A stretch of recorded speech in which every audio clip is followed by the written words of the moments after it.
Group 7. My name is Elizabeth, and I will be playing the social worker, and Joshua will be playing the role of the client. The vignette is about Karen, a 30-year-old woman that is experiencing high levels of stress due to being a single mother and having to work 2 jobs. She works 1 job during the day and a night shift as well. Karen has recently turned to meth so that she can stay awake and energized to fulfill her duties as a mother and at work. My husband left me a year ago and has not been giving me money for the kids, so I've been dealing with a lot lately, especially because I had to look for a second job to be able to pay the rent and put food on the table for my 2 kids. Okay. So it sounds like you have a lot on your plate with work and your children. Yes, I do. Okay, what are you currently doing to manage your busy schedule? Hmm, right now, to manage my busy schedule, well, I am a little embarrassed to tell you. Yeah. Okay, I understand that disclosing information to someone that you hardly know can be intimidating and embarrassing, but let me just remind you that this is a safe place to talk, and anything that you tell me will remain between us. Okay. Well, the thing is that about a year ago, I started using crystal meth to be able to stay awake during my day and night shifts, and also so I can have some energy to look after my kids.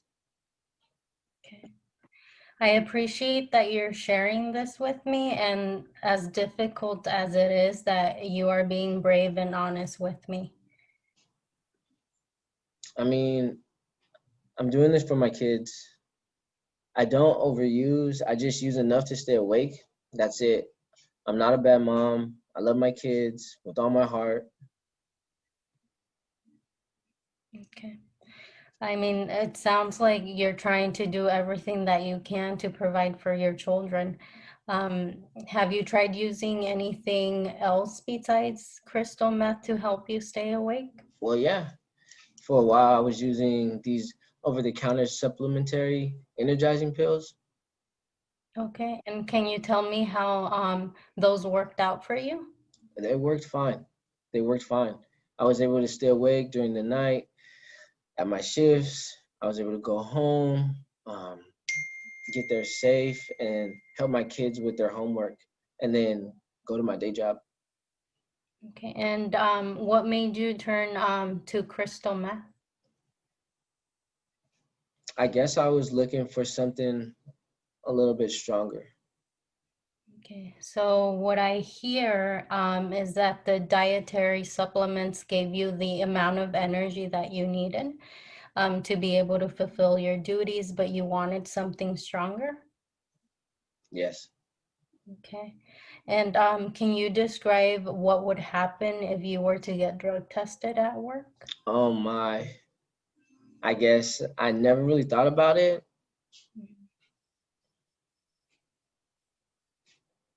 I would get fired, lose my job. Yeah. And how do you think that would affect your current situation? Man, well, I would lose my job.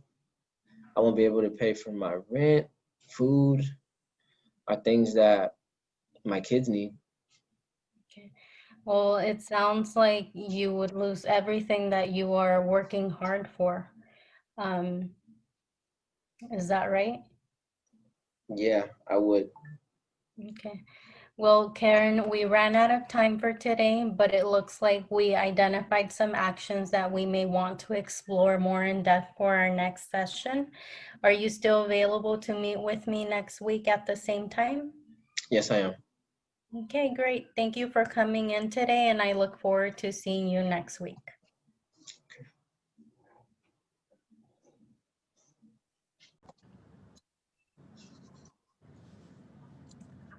So For this section, Elizabeth is a 26-year-old single mom for one child. She is a recovered alcoholic. She's done AA and other treatment programs, has recently came across some financial struggles, and is contemplating drinking again.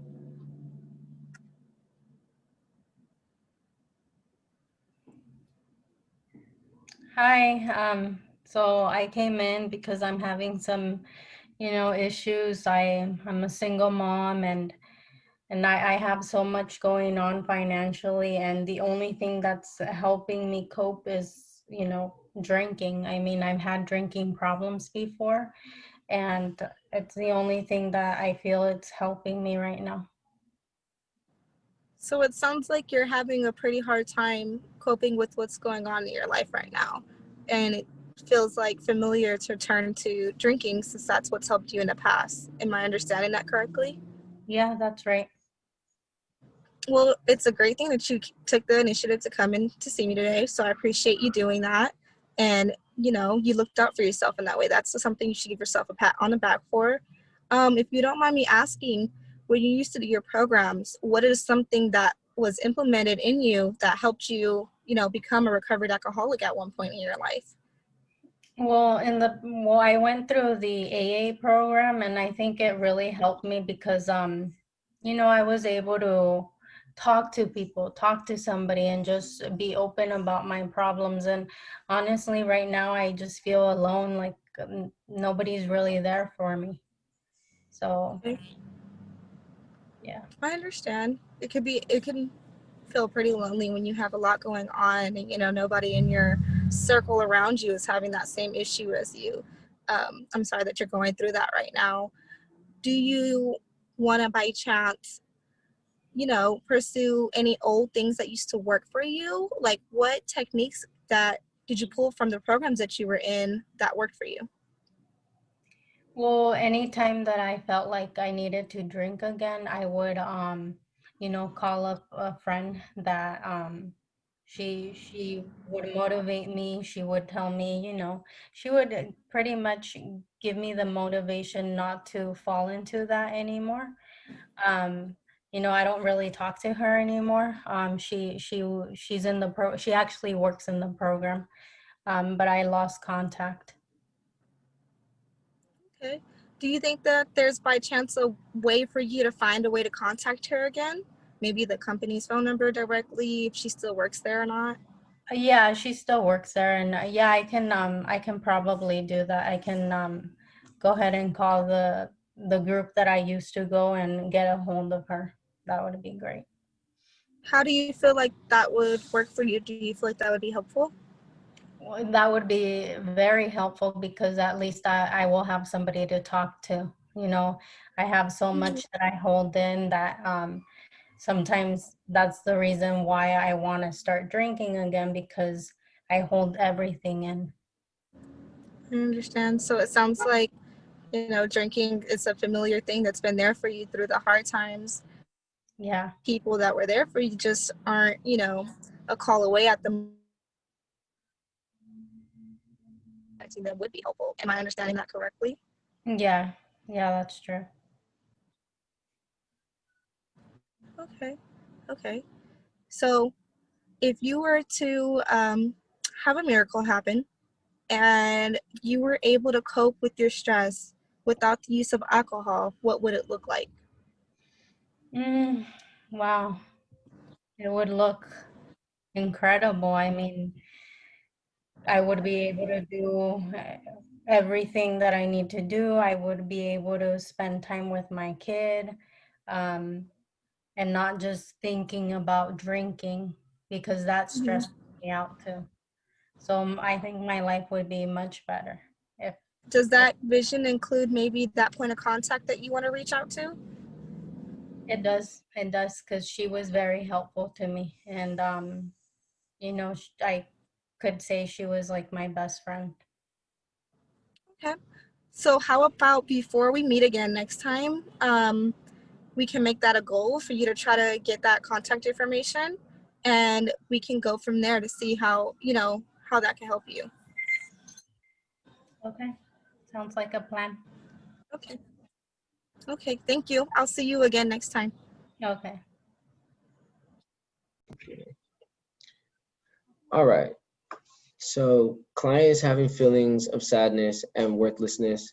She has a great job and makes good money, but doesn't have any family she's close with. Okay, I want to make sure I understand. You said you have been experiencing sadness and you are low in energy with feelings of worthlessness. Is that correct? Yeah, that's right. Okay. Can you tell me more about the feelings towards worthlessness? Yeah, well, the feelings I get of worthlessness come from growing up and being told I was worthless, I would never amount to anything. A lot of discouraging verbal attacks on my character, pretty much. I did what I wanted. I considered myself an independent woman, and my family would really push traditional ideals like marriage, children, like having a house, and the list goes on and on. I never really wanted that for myself, and they didn't like that. And because of that, I would get called worthless, no good, lazy, all these things that I thought I would get over, but I really haven't. Mm, I hear you. Thank you for sharing that. Um, I hear that you're saying your family's words impact your moods. Mm, well, no, it's more that their words flood my thoughts when I'm already sad or low in energy. Okay. Thank you for that correction. Um, what are some things you do that lead to you feeling sad? Well, at times it can be me getting off of work and not having someone to talk to, or seeing families together since I don't get to spend time with mine. Mm, So, so let me make sure I'm hearing this right. When you get off of work and seeing families together. So when you see families, you're triggered, and this leads you to being sad. Yeah, even though growing up, my family wasn't the most encouraging. I mean, I still wish I had some type of a relationship with them, um, but that's not the way it worked out for me. Hmm. Okay. What are some things you do when you feel sad and worthless? Mm, Well, I usually stay inside and watch TV. Um, I eat a lot and don't really talk to anyone. I live alone with my dog, and I mean, sometimes I write. Oh, sometimes you write. Okay. What do you write about? I write poems and I also draw. That's impressive. Yeah. Um, maybe in our next session, you can share one of those poems with me. Yeah, I would actually like that. Okay. I'll be looking forward to seeing that in our next session. Thank you for reading. Okay. Okay.